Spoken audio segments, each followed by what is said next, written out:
चलिए बात हरियाणा की करते हैं। फतेहाबाद से एक बड़ी खबर निकलकर सामने आई है, जहां पर गांव अयालकी के पास एक बड़ा हादसा हो गया। ट्रैक्टर ट्रॉली और पिकअप की टक्कर हो गई है। इस हादसे में 15 लोग घायल हो गए। सभी घायलों को फतेहाबाद के नागरिक अस्पताल में भर्ती किया गया है। अक्सर देखा जाता है सड़क पर लापरवाही किसी की होती है, खामियाजा कोई भुगतता है, किसी की जरा सी चूक किसी की जिंदगी पर बन जाती है। और ऐसा ही हादसा सामने आया है फतेहाबाद में, जहां पर देखा यह गया कि गांव अयालकी के पास एक बड़ा हादसा हुआ। ट्रैक्टर ट्रॉली और पिकअप आपस में भिड़ गए और बार बार ट्रैफिक पुलिस की तरफ से लोगों को सजग किया जाता है, सतर्क किया जाता है, समझाया जाता है, ट्रैफिक नियमों का पालन कीजिए, रफ्तार से मत खेलिए, लेकिन फिर भी इस तरह के हादसे सामने आते हैं।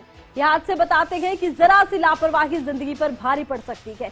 ये हादसा जिसमें 15 लोग घायल हो गए, सभी घायलों को फतेहाबाद के नागरिक अस्पताल में भर्ती किया गया है, जहां पर इनका इलाज चल रहा है। इसी खबर पर ज्यादा जानकारी के लिए खबर अभी तक के इनपुट आउटपुट हेड कमल कौशिक फोन लाइन पर जुड़ चुके हैं। कमल, किस तरह से यह हादसा हुआ है, क्या कुछ जानकारी? देखिए आरती, ये फतेहाबाद के गांव अरवा और अयालकी के बीच हादसा हुआ है। देर शाम ये हादसा बताया गया हुआ है और तूड़े से भरी एक ट्रॉली थी और पिकअप गाड़ी थी, दोनों के बीच आपस में टक्कर हो गई। जानकारी ये मिली थी कि 15 लोग घायल हुए हैं, जिनको हल्की चोटें भी आई हैं, कुछ लोग गंभीर रूप से घायल भी हुए थे, जिन्हें इलाज के लिए फतेहाबाद के नागरिक अस्पताल में भर्ती करवा दिया गया है। और जानकारी तो ये भी दी गई है कि पिकअप में 20 से 21 लोग सवार थे।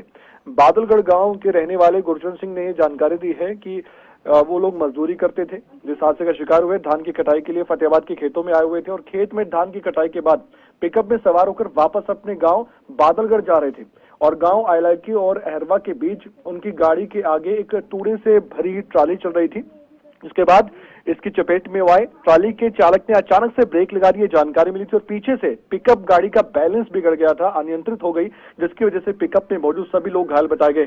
और इसके बाद आरती सभी घायलों को नागरिक अस्पताल में पहुंचाया गया, जहां उनका इलाज फिलहाल चल रहा है।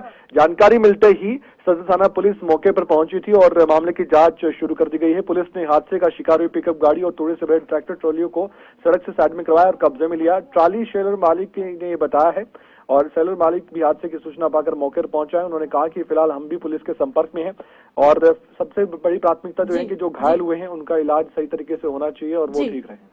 अच्छा कमल, देखिए जब तूड़े से भरे हुए ट्रैक्टर ट्रॉली सड़क पर जाते हैं तो देखा जाता है उनके लिए कोई नियम नहीं है, कोई कानून नहीं है, तूड़ा ठूस कर भर दिया जाता है और ट्रॉली इतनी बड़ी हो जाती है, चारों तरफ से पूरी सड़क को घेर लेती है, अक्सर हादसों की वजह भी बनते हैं।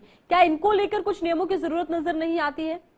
आरती, बिल्कुल ठीक कहा आपने और इस तरह लगातार हम देखते हैं कि सड़कों पर जो तूड़े से भरी ट्रालियां हैं वो चलती हैं और आप जानते हैं कि जब वन वे रोड होता है यानी कि वहां पर ज्यादा दिक्कतों का सामना वाहन चालकों को करना पड़ता है, क्योंकि आप ओवरटेक करते हैं तो आगे आपको नजर नहीं आता है कि कौन सी गाड़ी आ रही है और ओवरटेक करना पड़ता है, क्योंकि बहुत स्लो चल रहे होते हैं ट्रैक्टर ट्रॉली और वो मजबूरी हो जाती है वाहन चालक की ओवरटेक कर उससे आगे बढ़ा जाए। लेकिन इसी दौरान कई बार देखा जाता है या तो टक्कर हो जाती है, हादसा हो जाता है, कई बार लोगों की जान भी चली जाती है। यहाँ पर अचानक से ब्रेक लगाने की बात आई है, ये भी एक बड़े हादसा का शिकार होता है और रात के समय ज्यादा दिक्कतें होती हैं आरती, आप जानते हैं, क्योंकि रात के समय ना तो पीछे कोई लाइट होती है और बहुत बमुश्किल बहुत कम लोग लाइट पीछे लगाते हैं ट्रैक्टर ट्रॉली के और उसके बाद दिखाई देती है। रात के समय ज्यादा हादसे होते हैं, रात के समय ही ये लोग ज्यादा चलते हैं ताकि पुलिस इनको ना रोके और इसलिए देर शाम का ये हादसा बताया गया है। देखने वाली बात है पुलिस इस मामले में क्या कुछ जानकारी देती है। बिल्कुल, बहुत बहुत शुक्रिया कमल, तमाम जानकारी आप दर्शकों तक पहुंचा रखे थे।